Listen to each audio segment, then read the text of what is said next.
Hey, this is Jamie from Green River Ordnance. You're listening to Lone Star Community Radio on 104.5 KCZW LP Conroe and 106.1 KZCC LP Conroe, and worldwide on irlonestar.com. Trick or treat, Lone Star Radio listeners. This is Dick, the general manager, taking this quick moment to remind you that Lone Star Community Radio is looking to fill some of our talk show slots along with some of our DJ slots. We have a new show airing on the 10th, Making Connections with Stacey Harris, which will air every second Tuesday of the month at 1 p.m. Make sure to check it out along with our other programs on Lone Star Community Radio. For more information on Lone Star Community Radio, visit us online at irlonestar.com. And again, if you're interested in doing something with us, call the station, 936-647-3776. Thanks for checking out this recording, and I hope you guys enjoy.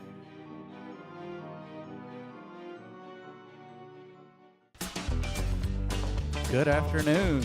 My name is Michael Potter. I'm with the Extension Hour here. I'm the County Extension Agent for Horticulture for Montgomery County, and today I have with me a special guest, Dr. Paul Nestor. Hi, Mike. How you doing today? I'm doing fine, thank you. I think we're enjoying the nice breeze, and we're out here with the April Sound of Lake Conroe Chamber of Commerce. They're having a little golf tournament out here, and radio stations out here doing some live broadcasting. So we came out today to enjoy it. Man, I tell you what, on a Friday afternoon out here in the sun, well, we're under a shade tent, but down here in the weather, it's really nice. Yeah, it's nice to be out here. I think the lobster, I think he's a little well done, but that that's okay. Leave him in the sun. Yeah, we'll leave him in the sun. Dr. Nestor, why don't you tell us a little bit about what you do for Extension? Okay, I'm with out of the entomology department, Texas A&M, and I cover Harris and surrounding counties. And for the past couple of months, I'm going to be up Montgomery County, and I deal with. We were part of the Hurricane Harvey flood. It took out our offices, so I'm now. Have an alternate work location, which is fine because I work Montgomery County. I've had a good relationship with you and Mike Heimer, working with us different fire ant projects and Tawny crazy ant projects, so it's always good to be up here. But I am out of the entomology department, and my specialty is ants. I deal with fire ants. I deal with Tawny crazy ants, really nuisance ants, Texas leafcutter ants, and some other things that I deal with. So working with some type of possibly management strategies, and then that you and Mike can be able to take to the public to say, hey, this is what we need to do to manage these ants appropriately. So that's kind of what I do, and I have a few programs here and there. My main emphasis is working with ants and how to manage those. There's a couple of different ants out here for this. We got fire ants, Sure. we've got native, and we've got the red imported fire ant, and there's some other nuisance ants, the tawny crazy ant. There's a black rover ant. There's little black ants. There's a lot of little ants we'll see running around, all the time. But ants are natural. I mean, they're not really pests. They only get pests when they infringe upon our lifestyle. But more and less, ants are good and they're part of the system. So we want to keep those, as many of those around as possible because they are very, very good, helping out some things. So yeah, I always try to tell people when we talk about fire ants and everything, and say, well, do you have pets? They say, well, yes. I said, well, do you realize that they also feed on larvae of fleas and ticks? That's right. And they go, oh. And I said, also aerate your soil, too. They bring a lot of good aeration in. So there's positives to them. It's just when they get in our way and they kind of sting that we have to. And I will mention that a lot of people talk about fire ant bites. They're actually stings. They're a member of the Hymenoptera order, bees, wasps, and ants.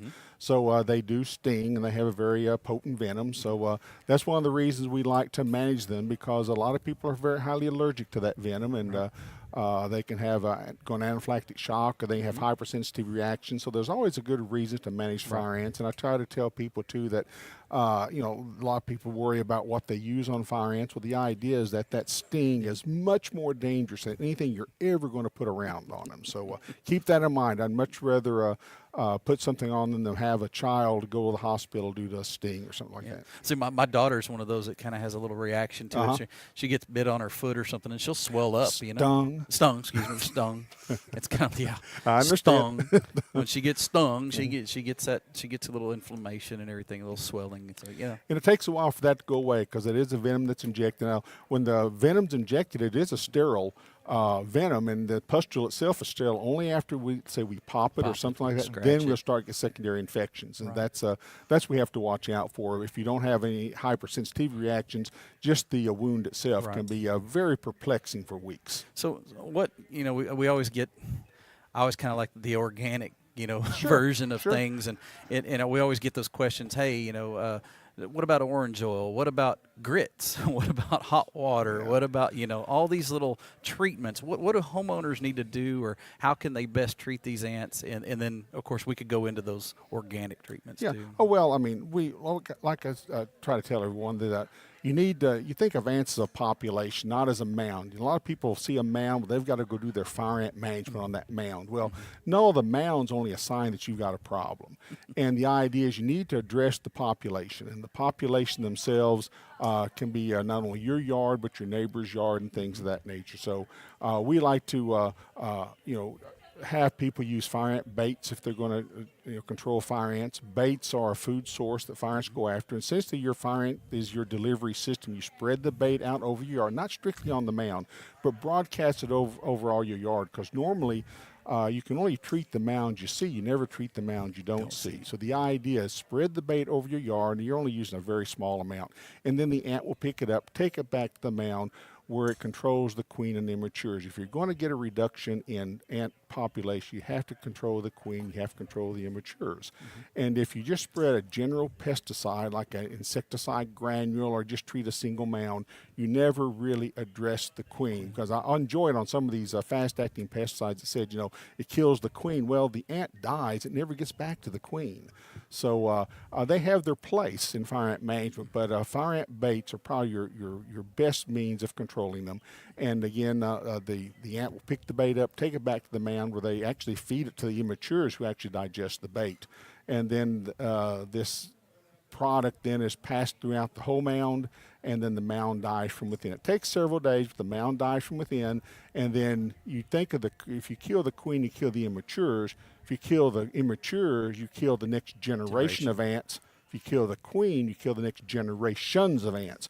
So the idea is we focus our control methods on them, and then we'll take care of the foraging ants later on. Right.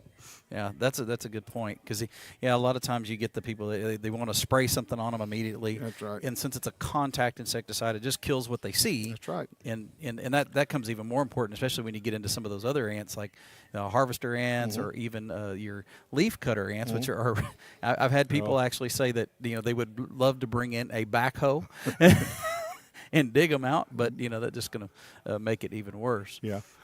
Well, the one thing we have to remember about any type of ant control is, I don't care whether it's the leaf cutter ant, whether it's the red harvester ant, whether it's the little black ant or the pharaoh ant, sugar ant in your house, you have to attack the queen, you have to attack the immatures. If you control them, then you start to reduce your population. That's the whole idea behind any type of ant management, is focus on, learn where they are, learn how you can get to the queen and the immatures, then focus on them. Any general pesticide, all it does is kill foraging ants. And the queen, if you're talking about a fire ant, a queen can live 2 to 5 years. She can lay up to 1,000 eggs per day. And then with our fire ants in our area, the inbred imported fire ant, we tend to have multiple queen mounds. That means there are no territorial behavior. Right. Ants can go between mound and do their ant thing. And so, the idea is that if you don't control her or control over an area, you're just not going to get good population reduction. Also, I just thought about when you were mentioning about the mound control, a lot of people say, they're going to stick a stick and then they stir that mound up and then they pour something on it. What they don't understand that in the fire ant mound, you have a lot of the younger ants. Their job is to take care of the queen and immatures. Once you touch that mound, they're evacuating that queen and immatures out through foraging tunnels that radiate from the mound. And if you pour a pesticide on there, all you're really killing is those ants that come to the top of the mound and say, what's going on? Yep. And then you kill those, and then you put a pesticide on the mound. No self-respecting ant's going to dig back in that area for several weeks, But you may see ant mounds pop up, 20 or 30 feet away. When that's when you fracture the mound, those newer queens, they start to have those new mounds. So you can really exacerbate your problem. So that's when when you ever deal with the mound, never disturb it, never put anything in it. The idea is to bait when the ants are active, and then they'll pick it up, and then you'll have good population reduction, not only mound reduction, but good population reduction. So they actually have like escape routes for the They do. queen? The normal way a mound is set up, all you're seeing is the loose soil on top, and normally it takes 3 to 6 months for a mound to become what we call reproductively active. And after rainfall, they'll release their mating pairs, which are weaned males and weaned females. And that dirt on top means that the mound is now reproductively active, and they're releasing the pairs. Okay, and those will be released, and then they'll come back, and the queen will drop, and she'll start her mound. And then what they'll do is this mound is kind of very simplified design. It's kind of a cone shape under the ground. Yeah. Depends on the type of soil and all that. But then all of these mounds will have tunnels that tunnel down to a water source, either leaky water main or a water table, depending on where you are. And then they'll have foraging tunnels that radiate from the mound. That's the only way the ants get in and out of the mound is through those foraging tunnels, not through the top of the mound. So that's why if you just hit that mound, then they start evacuating out through the tunnels, and that's where a lot of them will go. You kill a bunch of ants if you just do something, but you're not killing all the queens, because there are multiple queens. There may be, a half a dozen to a dozen or more queens in a mound, and they're all being evacuated. So it's and that's just, once you understand that, then you kind of understand, well, why my control procedures aren't working, because I start seeing I'm chasing mounds. Of course you are. That's what they're doing. Okay, they're moving away from that mound. So I just learned so much about ants. and that's why you bait, because by doing that, if you see the mounds, if you only treat the mound you see and don't treat the mounds you don't see. With all the foraging ants from those type of mounds have access to the bait that you spread across the ground, they'll take it back to their respective mounds, and then you start to have mound control that way. And then we're talking about some of the controls, grits. There's always pour the grits on them. They eat the grits. They swell up and they pop up. Yeah, that's what happens is that the foraging ants have no means of chewing and swallowing solid food. They can only suck liquids. So they take that bait back, or that corn grit back to the immatures, and believe me, we have studies at Texas A&M that shows that they do quite well on grits. Normally what happens, you put the grits on top of the mound, they start to sour, and the mound just moves over. Yep. See there, and then same thing with like orange oils or anything like that. They just relocate. Yeah, that's right. Well, orange oils, it's a contact insecticide. Let's face it. Anything that kills an insect is going to be insecticide. I don't care if it's organic or whatever. It's an insecticide, and they're a contact insecticide. They coat the insect. They coat the spiracles. The insect can't breathe, and they smother. Okay, so it's more like a mechanical type of control, but it has to get on the ant. There is no really true insecticidal properties of going in the ant. It has to get on them and coat the spiracles.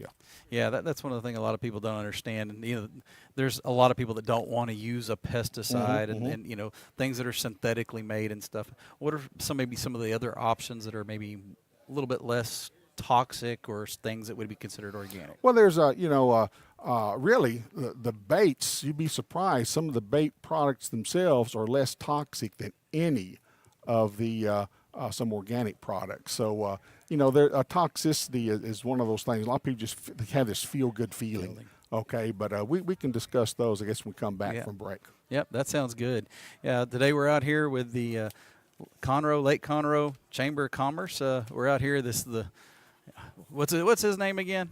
Larry the Lobster. Larry the Lobster. He's Larry Lobster. He's been out in the sun a little too long. We're enjoying it, but maybe he's not. But you're joined us here at the Extension Hour. We've got Dr. Paul Nestor, our ant specialist here, entomologist for the Texas A&M AgriLife Extension Service, and we'll be back shortly.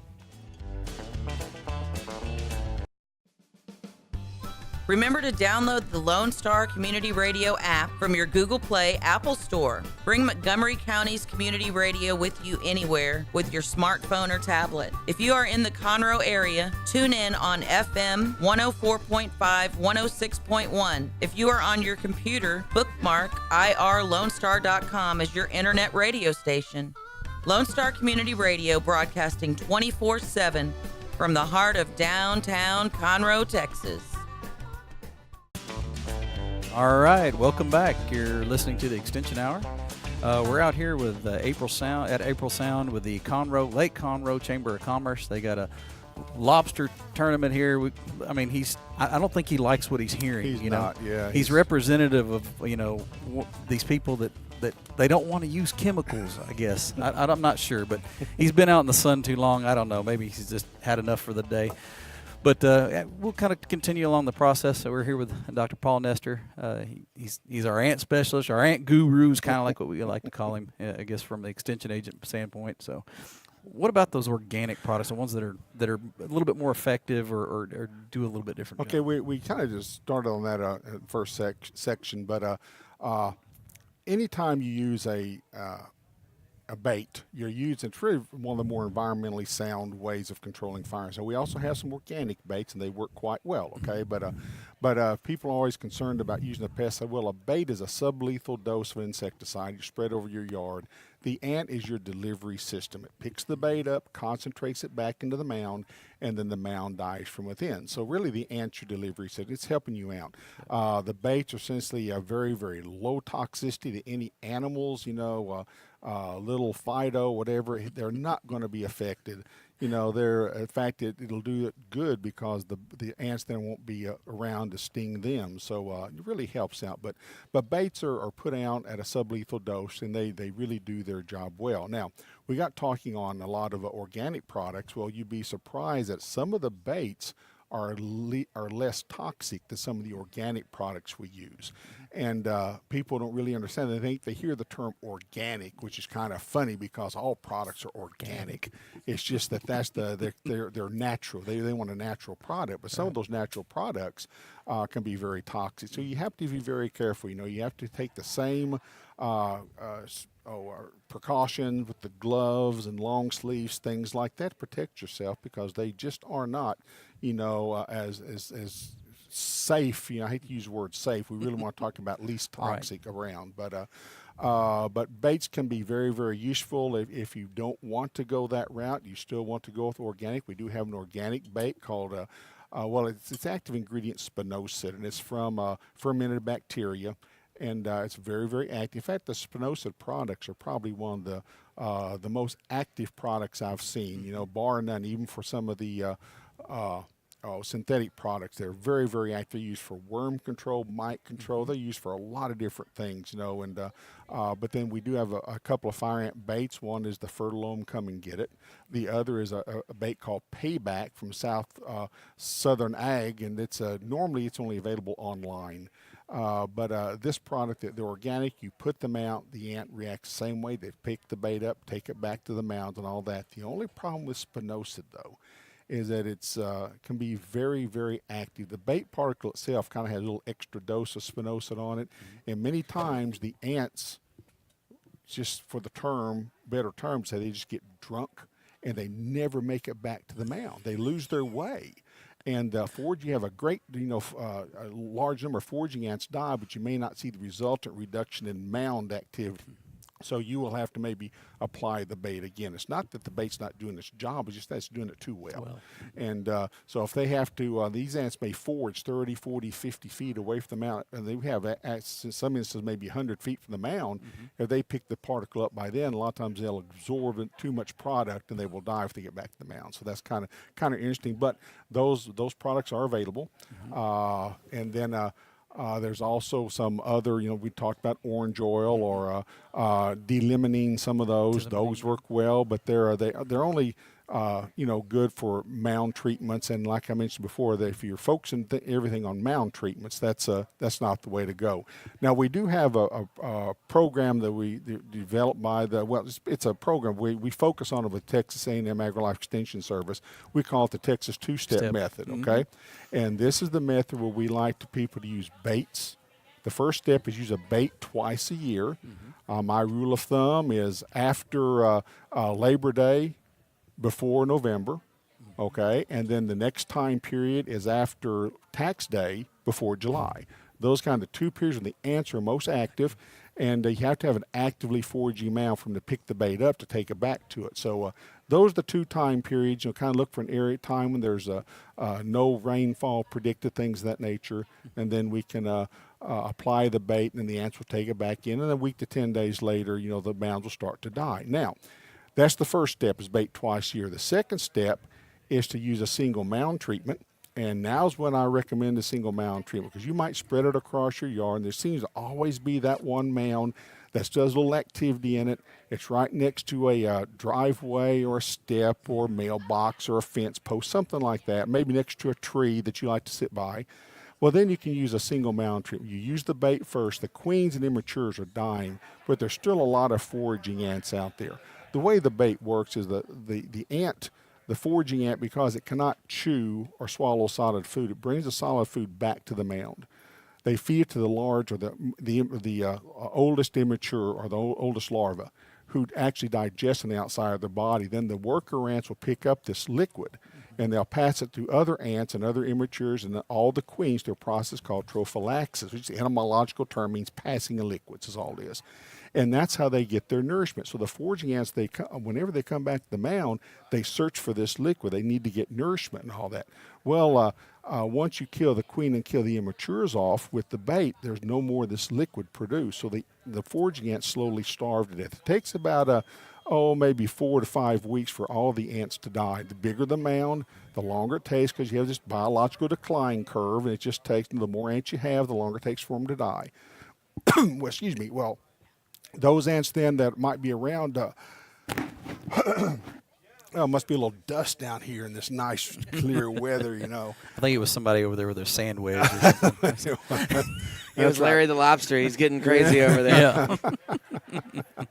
But what happens then is these ants, the queen immatures die, so the nutritious food is no longer produced, and then it takes about 4 to 5 weeks for all these foraging ants to die. Well, these are the suckers that sting.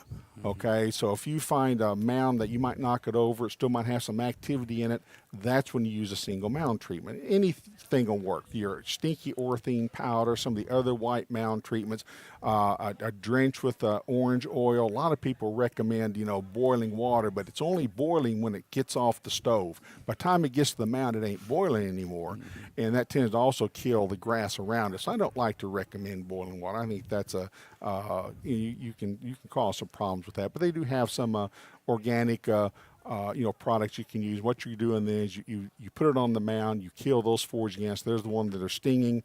The queens and immatures are already dead, and about another month or so, all your mounds are going to be controlled. Well, at least 85 to 90% of them are going to be controlled. So the whole goal is to reduce the chance you come in contact with a fire ant mound. Okay, take them by being a nuisance in your life. Okay. Right. So I can't just, spray him with a hose, can I? Is it what, just water? Yeah, just spray him with the water hose? No. No. I mean, the idea is fire ants are kind of funny in that they can avoid any type of water problem. They have oil and all on their outside, and they have little hairs that and in fact they can float during flood waters. They'll float down the flood. Yeah, we did see that during Harvey. Oh, yes. Yeah. Yep. And that's Big normal. old- That's what they do. The water come in, the ants will float to the top. They'll get in this kind of biological ball. They kind of bind with their feet and all. Tarsi on ants, they'll bind together, and they protect the queen immatures. They'll just float with the water, and then when they find a nice dry area, they'll just kind of explode onto it and go back up and start a new mound. And you'll see this a lot. I was really pleased with the Houston media during this deal. They kept mentioning about watch fire ants. That's right. Be careful with them. That they're a nuisance and all, and so I was real pleased that they were taking the time to pre-warn people that this is in our area. This is a nuisance, and because of all the rain we've had over the past year or two, fire ant mounds have been very abundant. And see, and that's something that we always kind of notice. You get some good rains or something, the first thing you start to notice is a good flush of. And that's what I said. Anytime you have a rainfall, you'll tend to have a flush of the winged adults, the males and females, who they'll fly into the air and they'll mate. Okay, and that's just why after any type of precipitation event, you're going to have this release. In our area, anytime it rains, you're going to have released the mating pairs. So you'll constantly have ants available to start new mounds. Okay, now we talk about the flights, baits, and all in the Texas two-step. It's curative. It kills the population you have in your yard. Now, it's not going to prevent fire ant queen from your neighbors flying over your property in the next week or two after you do and start a new mound, because baits are only good for 48 hours. Yep. After that 48 hours, they start to deteriorate in the environment, and they're just no longer appealing to the ants. So That's why we wouldn't recommend baiting twice a year to catch those 2 times when the ants are active. So, it's just that you have to understand that just one baiting is not going to take care of your problem. It's a constant thing. Every year you're going to have to plan your fire ant control, plan what you have to do. And just because, you don't see anything doesn't mean you don't have them. Right. You put a hot dog out early in the morning, you'll find out where the ants are. And there's a particular type of hot dog that works really well. Bar S Jumbo.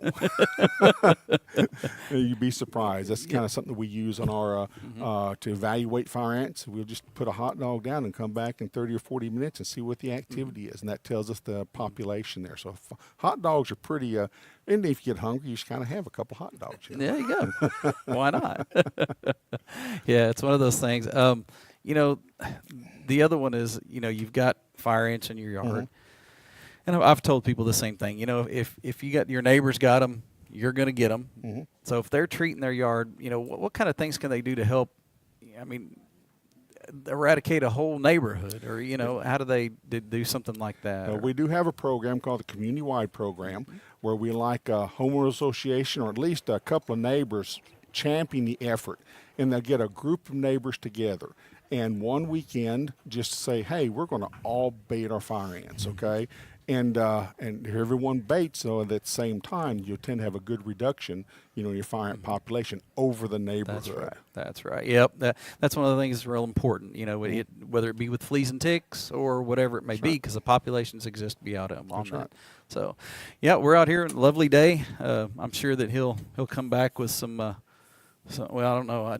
Yeah, he might come back here in a little bit and start listening better, but we're out here today at the Lake April Sound, the Lake Conroe Chamber of Commerce, and we're live. We're in the sun, kind of. Enjoying in the it. shade, in the sun. Yeah, it's good. Yeah. So we'll be back here shortly with Dr. Paul Nestor talking about fire ants and other types of ants in your yard. Lone Star Community Radio is looking for those who are interested in hosting their own talk show with monthly and weekly slots available on Conroe's FM 104.5 and 106.1 and on irlonestar.com. Start your own podcast, create your first YouTube channel, and be on TV. Contact Lone Star Community Radio online at irlonestar.com or call the station message line at 936-647-3776. All right, welcome back to the Extension Hour. I'm Michael Potter. I'm the County Extension Agent for Horticulture here in Montgomery County, and we've got with us today Dr. Paul Nestor. Thank you for being with us today. I enjoyed it. I always like talking about ants. Ants. Let's talk. Let's go ahead and continue on about community-wide projects. Okay. Yeah. Back when I started with the Extension Service in 1999, and that with the fire ant program. At that time, I was with. In fact, I used to work for the company that made Amdro. Okay, so I had a good experience with fire ants. So it was a great way for me to start with A&M because I was going in something I understood. So it worked out great. But we used to do home shows down at the George R. Brown, and we had a couple come in. They were from Lago Santa Fe in Santa Fe, Texas. It was a water ski community. They had 4 lakes. They were half a mile long by 200 foot wide. They were about 15 to 20 foot deep, maybe a little lower, just enough where a boat can get through it. They skied. That's what they did. They had several national champions that lived there, so they water skied. But they had a problem in that when they would get off their skis, they walked back to the shores, that all of a sudden they would be inundated with fire ants because they had no shoes over there, so they really had some issues, and they wanted to have a program. So I thought, well, this is back in 2001, so we just kind of really introduced the community-wide program. So we said, let's do this. So they have about 110 acres the total. Had about 64 lots, and those are about 1 acre lots, and 48 of those were around the lakes. And so we said, let's start a fire ant program here. We went out and checked, and they had like 148 mounds per acre. And these mounds, we're talking, prairie dog village type of situation out there. And so we said, okay, let's work with it. And they're getting ready to have a nice international ski event. We're going to have 5,000 people, 1,200 people to competitors there for a weekend. And really for a week, and then one big weekend, and so they wanted to control their fire ants. So we worked with them. We decided we were going to bait the project. Okay, bait the 100 acres, and what we did is we're going to use the community or the two-step program. So we procured the bait, and then they, as a community, they passed out the bait to the different homeowners, and then they were instructed on how to use it. And so one weekend, everyone baited. And then this is about 6 weeks before the event. Like I said, we had like 148 mounds per acre, up to 167, it averaged down about that. And we spread the bait. We came back in right before the event, and we had less than 5 mounds per acre. We had really done a good job of controlling the ants. Okay. Now they did use the two-step. There was some issues with a few escape mounds. That's what you're going to see. So they used that. Then they used some orthene to take care of those other mounds and want to knock them out fast. But that was the weekend back in 2001 in August I guess it's 2002 August when this happened, and they had like 14 or 15 inches of rain that week. There was not one fire ant problem, and they figured with all that rain with the fire ants, they should have had some stinging events. Nothing. There was nothing. So they were real pleased. So we worked with them, and so they started baiting every 6 months. They have now been baiting 16 years, twice a year down at Lago Santa Fe. And they've been very pleased. They keep their mounds at around 5 mounds, per acre. Sometimes it gets up to 10, depending on the year. The idea is that the fire ants are just not a nuisance anymore. So that's what we try to work with neighborhoods and all, is to let them know that there are things you can do, but someone has to champion the event. Yep. A group of neighbors have to say, we're going to handle this, we're going to take care of it, work with their homeowner association or property owner association, and they can manage the fire ants where they're just not an issue for the neighborhood. Yeah. And, we talked about, how you work with our ag agent, Mike Heimer, and y'all did some stuff for the big Toyota Bass Classic. That's right. Yep. For several years, we worked with the Toyota Bass Classic that was held there at the Lone Star Convention Center there in Conroe. And we would go out 5 to 6 weeks before the event, and we'd spread fire ant bait, and then we'd monitor, and we always kept it down to sometimes. One year we had like 0 mounds per acre that we were checking. We did it, but that was during the, I won't take full credit. It was a drouthy condition. It was a little bit of a weather. Yeah, but the idea is they never had issues, right. And we talked to all the vendors and all that were there, and they just did not have any fire ant issues whatsoever. Yep. So we were real pleased. We did that, and in fact, we're still working with Lone Star Convention Center. They put that into their budget now, and they buy fire ant bait, and they bait twice a year to keep the grounds. Not only the Montgomery County fairgrounds, but the Lone Star Convention Center, its grounds, and around the convention center itself, they bait that twice a year to keep fire ants at a minimum, so the people that can go out there can enjoy the property and not have to worry about fire ants. There's lots of food that gets thrown on the ground, lots of tacos, lots of chips, lots of chicken, a lot of things just thrown on the ground, and that's exactly what fire ants like. Yep, I've been out there for several concerts during that time, and never did I see or have a problem with it myself, and stuff like that. I mean, that's just a testament of what what Extension does. That was our goal. That's one of our programs that we like to get people to use. And like I said, we're educators. We're there to educate people. Right. We understand what it takes, but now we need to educate. We're not going to do it for them. Yep. The idea is we don't have bait spreader will travel, but we will work with them to develop a program and help them educate what they need to do. And then so I'm always open to talk to people about projects like that, and see what we can do to help them manage their fire ants. Yep. And then there's some other ants out there that kind of end up being a community-wide project. Yeah, well, we have been working now with this Texas leafcutter ant. It's a problem up in the sandy land and all that. Up in Montgomery County is well known for a lot of sandy areas, and the sand is very much of a problem. And sometimes, I know if you remember the old Camp Strake area, just old Boy Scout camp that is now, I guess, Grand Station. I forget what they call it now, but I saw one of the largest Texas leafcutter ant colonies back in there is 300 foot by 300 foot. You do the math, that's 90,000 square feet. That's over 2 acres that this colony covered, okay?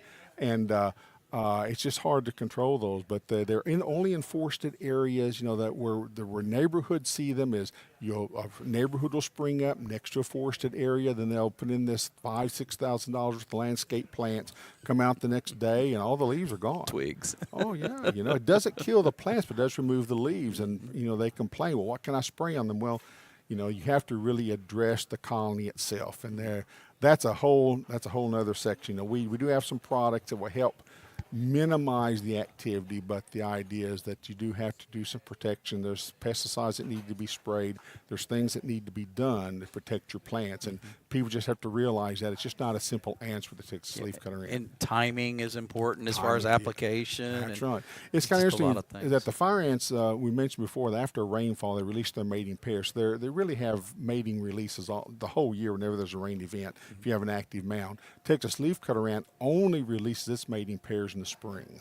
You'll see those in April and May when they'll come out and they will release their mating pairs. That's the only time they're released, and the rest of the times they're working in taking care of their colony. And that's another interesting answer that it takes leaves into the a nest where it cultivates a fungus, and that's what it feeds all of its immatures, this fungus. They live on this fungus. They're kind of they're farmers is what they are. Yeah.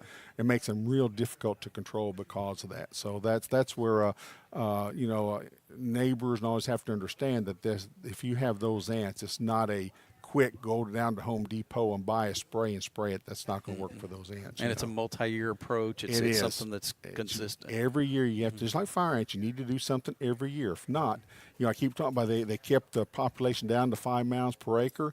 Well, the idea is if you don't control, all of a sudden that 5 mounds becomes 30 mounds. Another couple of months, that 30 mounds becomes 100 mounds, and then you've got your problem all over again. So that's why we like to understand that fire ant management and other ant management, it's continual because the ants aren't going away. They've been here. All we did was build our homes on their homes. Yep.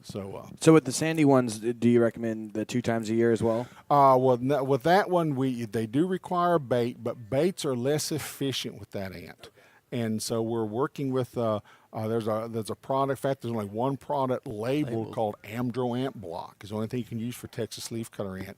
And then we have had doing some research where there's a product called Extinguish. It's another bait. They're you normally use for fire ants, but it's an insect growth regulator.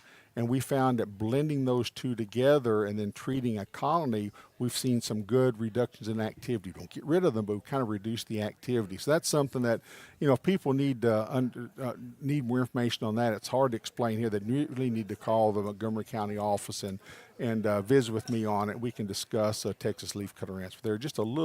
They're a tough beast to deal with. They're very frustrating, very frustrating. So. Yeah, we've had, I think there was one gentleman that called one time. He said, I'm going to do one of two things. I'm either hiring a backhoe to come in here and dig them out, or I'm going to light the whole place on fire and blow it up. It's just, they can be frustrating. Well, those nests go more than 40 feet down. Yes, that's right. Yeah, and I've heard all kinds of different things. Treatment.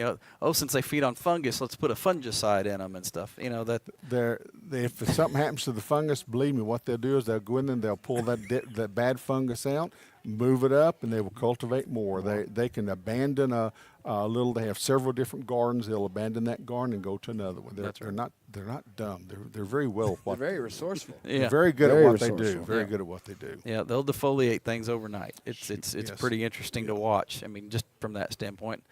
There's even bigger ants in different parts of the world that do the same thing. So. You've been listening to us today. Been here at April Sound with the Lake Conroe Chamber of Commerce. We're here live with Lone Star Community Radio. Nice Thanks out for here. Listening. Very nice. It is. Enjoy us. Have a good day. It's fine to picking up. It feels real good. It feels real good. We've got Dr. Paul Nestor with us. We've been talking about fire ants today, and we appreciate you joining us, and we'll be back.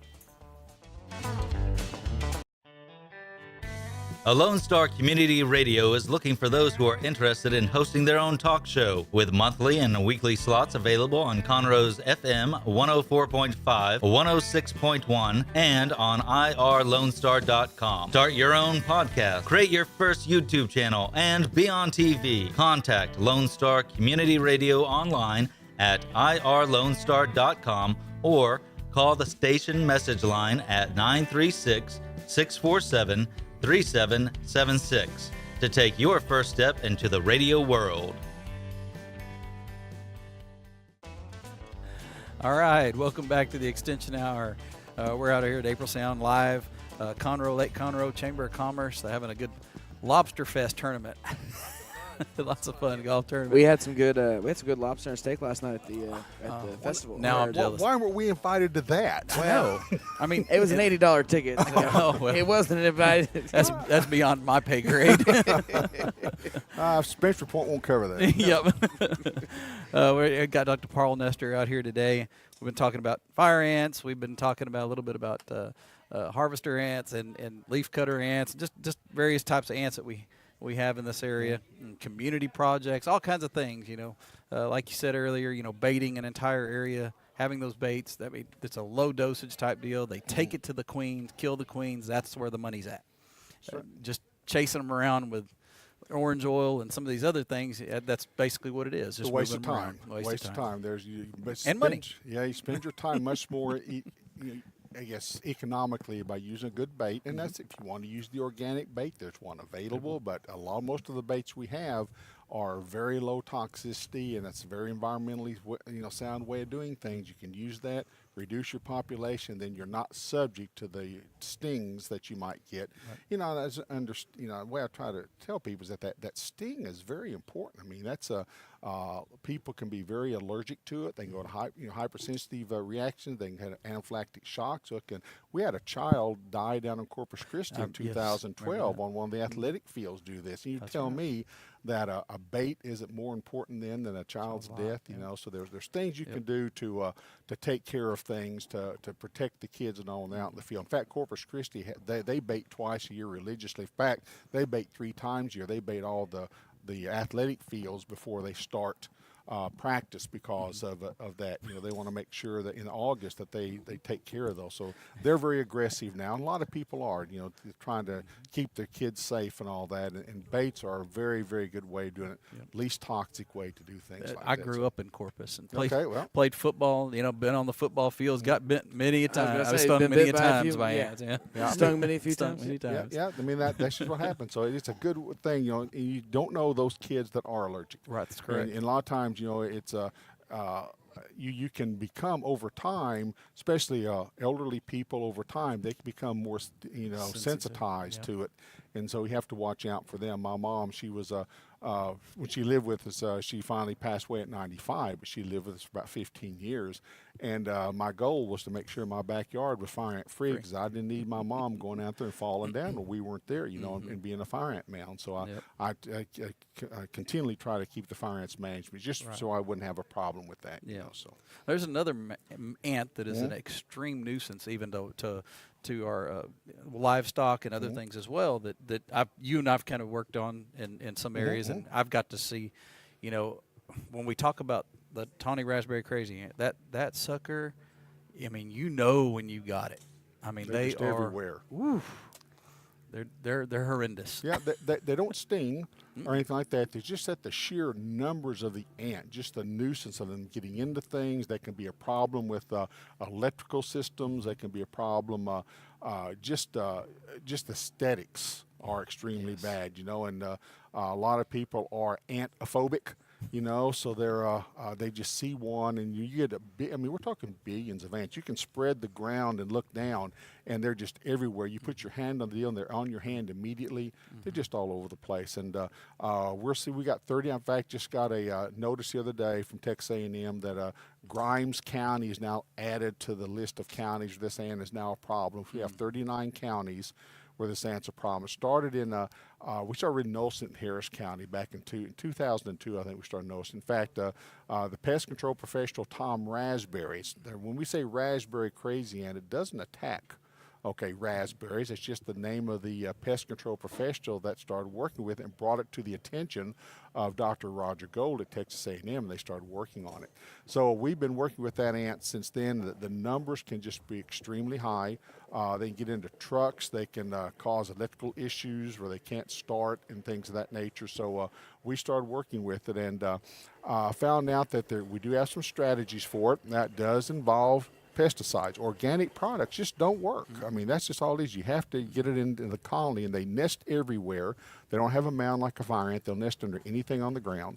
And so there are some strategies, specific products to spray around the house, specific products to put in your yard, specific products to spray on trees, because these ants, they tend to cultivate, or I say farm, herd, aphids, mealybugs, anything that produces honeydew, because they feed on honeydew. So one of the first things we tell people is you go out and prune all your vegetation, because if you prune that back, then you start to reduce the ant. A lot of times with this ant, there's a lot of sanitation techniques, things you can do around the house just to reduce the environment. Is modify the habitat. If you can modify the habitat, you can reduce the ability of that ant to survive. And you think about when you give them plenty of food, plenty of water, and nice habitat, you're going to have a pest problem. I don't care if it's rodents. I don't care what it is. Okay, other insects, cockroaches. If you give those three things, food, water, and habitat, you're going to have a pest problem. Right. We try to teach in integrated pest management is somehow we need to remove or limit one of those sources. And by doing that, you start putting pressure on that population. It doesn't survive as well. It doesn't reproduce as well. So that means you're going to have less of the population to deal with. Then, when you do happen to use a product, a specific pesticide, that product's your perceived control is going to be much greater, because you're not going to see a lot of insects after that, And I'd rather have 80 to 95% control of 1,000 bugs than 85 to 95% control of 100,000, because it's all a numbers game. Okay, It's a perceived control. So, in fact, this works with fire ants, and mentioned cockroaches, things like that. If you do something to modify their habitat, they don't quite survive as well than any other type of control strategy you use. You're going to keep putting pressure on that population. With the tawny crazy ant, we recommend people go out and take things away from the house, move potted plants, lift them up, put them on some type of expanded shelf, something like that where the ants can't get under it. Reduce the water, level your yard so there's no water there where the ant can be present in, and then it might involve if that doesn't take care of them, it might involve some specific treatments by a pest control company around the house and then in the yard itself to help stop these ants. You and I worked with in Walden, right just up the road here, off of Lake Conroe there in Montgomery, Texas. We worked with the Walden community for 2 years. And they had a cul-de-sac that was really overrun with these ants. Yes. And we were able to go in with our practices and our strategies, and we minimized that. Really, the ant, I think we hit them just right, because they have no longer got a problem there. Now the ant's still around, but it's just not in the sheer numbers. In fact, now we're still, if you have this ant, you will not have fire ants. They do not get along at all. And fire ants will leave, but they are not a good biological control option for fire ants, because they're much harder to treat. But we'll go out to that neighborhood now. We'll do we talked earlier about our hot dog sampling. We'll put down the hot dogs and go back, and we're finding half a dozen different ant species. One for you, one for me. So why don't they get along? Is it just by pure nature, and then do they fight them off? Yeah. Or? Oh no. Well, this is a good story. First off, there's so many of the fire ants don't like to be a nuisance, so they will. The tawny crazy ant comes in, the fire ant just leaves. But the tawny crazy ant, it does not have a stinger, has formic acid that it exudes from its abdomen. And when they start fighting, the fire ant starts sprinkling its venom around. It can't sting, it'll sprinkle its venom. And the tawny crazy ant will get the venom on it, actually backs up, exudes some of this formic acid, spreads it over its body, and it will essentially deactivate the fire ant toxin. So it's kind of interesting how this ant works. But it's again, if you have a problem with that ant, you need to get hold of a pest control professional, preferably someone that has worked with that ant. If not, you can give us the Montgomery County office a call. I'll be glad to visit with you about that ant, and we can see what's going on. But we do have good control strategies. It's just understanding what you've got, okay, and make sure that that's the ant you're trying to control. We always ID ants. Always want the ant to be ID'd before we start any type of control strategy, because every ant has a little different control strategy for it. And what's the Montgomery County, what's y'all's number for the AgLife Extension? That's the 936-539-7824 to get to us. And you can also go to the Montgomery County, if you look up Montgomery County Extension on the web, you can find us there, as well as our contact information and stuff like that. So it's a good choice. One of the I remember working over there with you and going there the first time, and the gentleman had used like a contact insecticide, and I just remember seeing piles, and I'm talking 2 and 3 inches thick, of ants, and it's just amazing. I mean, when you have them. And the problem is that those dead ants will cover over the pesticide area, and the live ants will crawl over them, and they'll never come in contact with the pesticide layer. Yep. So that's why there's things you have to. There's strategies for managing that ant. So That's right. just give us a call, and I'll be glad to talk to you. That about number's it. 936-539-7824. Just give us a call, and sometimes you can bring samples up to the office. Just make sure you bring plenty of them so we can That's make right. sure. And our master gardeners are there for horticulture related questions as well. So we've got all kinds of stuff that we can help you out with, and all kinds of integrated pest management strategies. And We have all ways of helping you ID a bug, so That's you can right. plan your strategy for controlling it. Exactly. Well, thank you for joining us at the Extension Hour. Like I said, we're out here at the April Sound Lake Conroe Chamber of Commerce event that's being hosted out here, and Lobster. something. Lobster. I'm sure he'll enjoy us leaving since we picked on him so much today. So thank you for joining us, Dr. Nestor. Thank you I again for enjoyed joining being us here. today. Nice Appreciate day. it. Thank y'all. Y'all have a good one. Thanks for checking out this podcast of Lone Star Community Radio, Montgomery County's community radio station. If you enjoyed this recording, make sure to check out our past shows online at irlonestar.com or their respective video or podcast formats on YouTube, Google Play, or iTunes. If you have any questions regarding the show, either it being about sponsorships or questions for the host, contact the station manager at dick@irlonestar.com or call the station at 936-647-3776.